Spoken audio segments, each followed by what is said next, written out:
নমস্কাৰ প্ৰিয় দৰ্শক, আপোনালোকে পানী বটল কিনি পাইছে নহয়?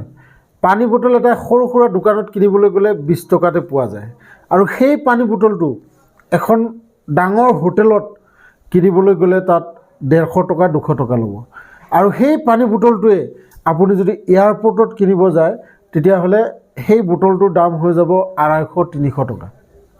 আৰু ইয়াৰ কাৰণ এইটোৱে সেই পানীৰ বটলটোৱে নিজৰ ঠাই সলনি কৰিছে, নিজক সলনি নাই কৰা আৰু এডোখৰৰ পৰা এডোখৰ যোৱাৰ লগে লগে সি নিজৰ যি ঠাই, নিজৰ যি লেভেল, সেই লেভেলত সি যেতিয়া থিয় হয় তেতিয়া সেই বস্তুটোৰ দাম লগাতকৈ বহু গুণে বাঢ়ি যায়।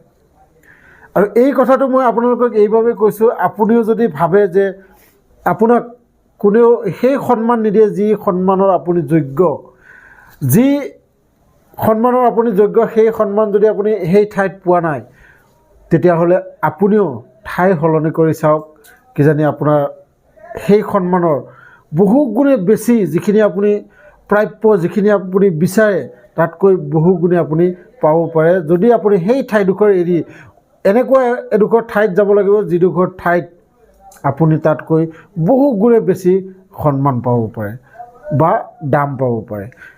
গতিকে কেতিয়াবা নিজৰ দাম যেতিয়া কম হৈ যায়, ঠাই সলনি কৰিলেও সেই দাম বা সেই দামতকৈ বহু গুণে বেছি ঘূৰাইও পাব পাৰি। কথাষাৰ হয়নে নহয় আপোনালোকে কমেণ্টছ বক্সত লিখিব আৰু এনেকুৱা ভিডিঅ' চাই থাকিবলৈ চেনেলটো ছাবস্ক্ৰাইব কৰি ল'ব। ধন্যবাদ।